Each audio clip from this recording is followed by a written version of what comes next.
Assalamualaikum warahmatullahi wabarakatuh. Anak-anak, bagaimana kabar kalian? Mudah-mudahan kalian senantiasa berada dalam lindungan Allah Subhanahu wa taala, sehat semuanya termasuk keluarga kalian. Baiklah anak-anak, kita lanjutkan pelajaran bahasa Indonesia kita kali ini.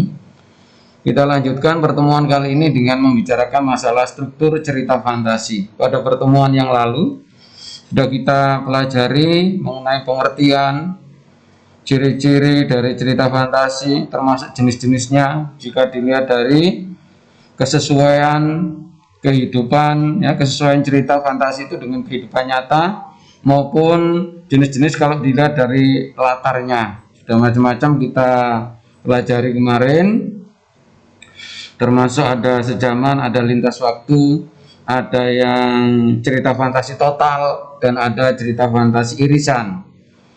Cerita fantasi irisan itu sebagian di cerita itu ada yang sesuai dengan kehidupan dan ada yang betul-betul imajinasi atau tidak masuk akal. Baik anak-anak, hari ini kita menceritakan ini struktur. Apa struktur itu? Betul, susunan atau urutan. Secara garis besar, cerita fantasi itu strukturnya ada 3, orientasi, komplikasi, dan resolusi. Berapapun cerita fantasi itu ditulis, maksudnya Pak Anwar, ada 5 paragraf, ada 7 paragraf, ada 6 paragraf. 7 paragraf itu juga, dari 7 itu pasti ada namanya orientasi, komplikasi, dan resolusi. Jadi secara garis besar strukturnya cerita fantasi itu seperti itu. Paham ya? Oke, ini kalian perhatikan. Di buku kalian halaman 60 sampai dengan kalau tidak salah 63, itu ada cerita fantasi yang berjudul Belajar dengan Gajah Mada. Mungkin kalian pernah mendengar, ya, Kerajaan Majapahit itu punya patih namanya Gajah Mada. Di sini ada seseorang yang menulis cerita fantasi dengan judul Belajar dengan Gajah Mada. Perhatikan ini. Minggu pagi yang cerah, Ardi, Handi, dan Dani berada di Candi Trawulan. Mereka merupakan siswa pilihan dari sebuah SMP yang sedang melakukan tugas pengamatan untuk karya Ilmu Remaja. Di tengah keramaian orang yang sedang berwisata, mereka sibuk menyelesaikan laporannya. Nah, bagian ini disebut dengan orientasi. Mengapa paragraf ini disebut orientasi? Karena paragraf ini mengenalkan latar. Mana latarnya? Minggu pagi yang cerah, kemudian di Candi Trawulan. Ingat ya, latar itu ada latar waktu, tempat, dan suasana. Tokohnya ada Ardi, Handi, dan jadi orientasi itu adalah mengenalkan latar atau tokoh. Setelah dibuka cerita Belajar Gajah Mada dengan memperkenalkan latar dan tokohnya, baru dilanjutkan. Tiba-tiba ada tolong. Nah, di sini mulai muncul apa? Persoalan, masalah. Ada sesuatu, masalah. Ya. Tiba-tiba terdengar suara Handi berteriak minta tolong. Di sini cerita diawali munculnya persoalan atau permasalahan. Itulah yang dimaksud dengan komplikasi, yaitu timbulnya masalah. Masalah makin mulai muncul, makin lama masalah itu makin rumit, makin memuncak. Kalau kita melihat cerita di televisi, jantung kita makin berdebar. Itu kalau komplikasi. Bahkan kita kadang-kadang larut ikut dalam cerita itu. Kita sampai-sampai apa? Menangis, berteriak, tertawa, dan sebagainya. Mungkin kita memihak pada tokoh yang baik dan tokoh yang jahat atau antagonis kita apa? Kita benci dan lain sebagainya. Seperti itu. Itu namanya komplikasi. Mulai timbul masalah sampai masalah itu mengalami puncaknya. Itulah yang disebut dengan komplikasi. Setelah itu baru persoalan yang dihadapi oleh tokoh-tokoh itu mulai ditemukan apa?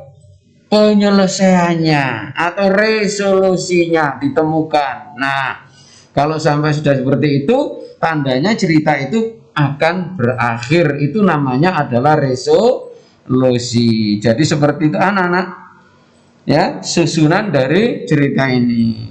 Jadi tadi Pak Anwar menjelaskan secara garis besar saja. Kalau ingin membaca bisa kalian buka buku kalian. Nah, secara ringkas bisa kita buat semacam ringkasannya ini. Orientasi itu ciri isinya adalah pengenalan tokoh, latar, watak, dan konflik dimulainya, dikenalkan. Seperti tadi tokoh itu ya. Komplikasi berisi hubungan sebab akibat sehingga muncul masalah, hingga masalah itu memuncak. Sedangkan resolusi adalah berisi penyelesaian masalah dari konflik yang terjadi. Itu anak-anak. Jadi berapapun cerita fantasi itu ditulis 10 paragraf, ya 10 paragraf itu dibagi menjadi 3 ini. Ada bagian orientasi di awal tadi. Pak, berapa orientasi itu berapa paragraf? Tidak bisa dihitung. Walaupun sampai paragraf 1, 2, 3, tetapi kalau isinya masih mengenalkan tokoh latar, ya berarti paragraf 1, 2, dan 3 itu namanya orientasi. Begitu seterusnya. Resolusi berarti penyelesaian. Ini biasanya di akhir. Jadi menghitungnya tidak harus paragraf 1, 2, 3, 1, tidak begitu, tapi ciri-cirinya. Kalau paragraf 1 dan 2 ciri-ciri isinya masih berkaitan dengan ini, berarti paragraf 1 dan 2 itu disebut sebagai orientasi. Jelas ya anak-anak ya? Oke, sekarang ini. Nah, ini orientasi itu bisa dikembangkan dari deskripsi latar, dikembangkan dari pengenalan tokoh, orientasi itu ya, dikembangkan dari pengenalan konflik. Jadi tidak selalu cerita fantasi itu orientasinya dikembangkan dari latar, tidak. Bisa dikendalikan dari pengenalan tokoh.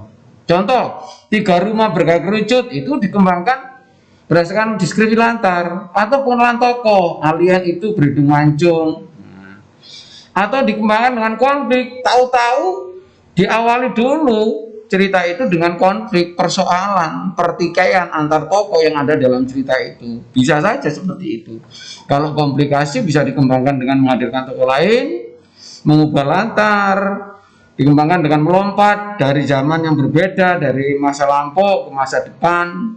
Sedangkan resolusi dikembangkan dengan lompatan waktu, dikembangkan sebab akibat yang unik, dan dikembangkan dengan surprise atau kejutan. Itu teknik cara mengembangkan bagian-bagian dari struktur cerita fantasi, yaitu orientasi, komplikasi, dan resolusi. Alurnya seperti ini ya, alur itu jalannya cerita, bisa alur maju, pengenalan, rangkaian kejadian, puncak atau klimaks, dan penyelesaian, atau bisa model seperti ini ya.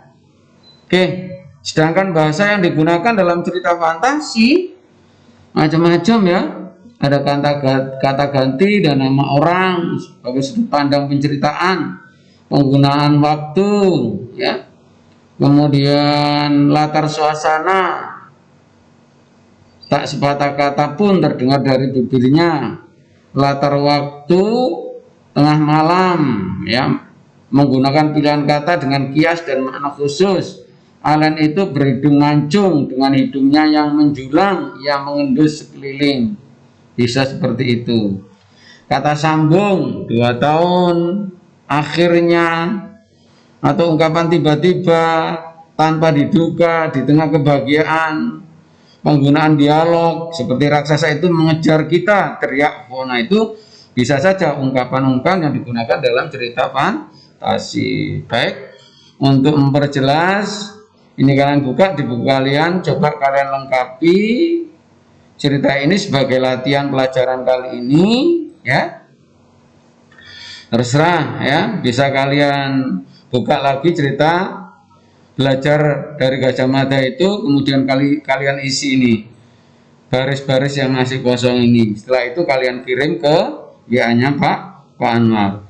Anak-anak, saya kira itu pertemuan kali ini ya. Materi ini ditulis Pak Anwar berdasarkan buku-buku yang sudah ada, seperti buku Bahasa Indonesia kelas 7 berbentuk PowerPoint yang ditulis oleh Bu Ika Setianingsih, juga buku paket Bahasa Indonesia kelas 7 ditulis oleh Bu Titik Harsiati ya, dari, kalau tidak salah ini beliau ini adalah seorang dosen di Universitas Negeri Malang ya. Kemudian yang diterbitkan oleh Kemendikbud. Saya kira itu anak-anak yang bisa saya sampaikan, kurang lebihnya mohon maaf. Terima kasih atas perhatiannya dan saya akhiri. Assalamualaikum warahmatullahi wabarakatuh.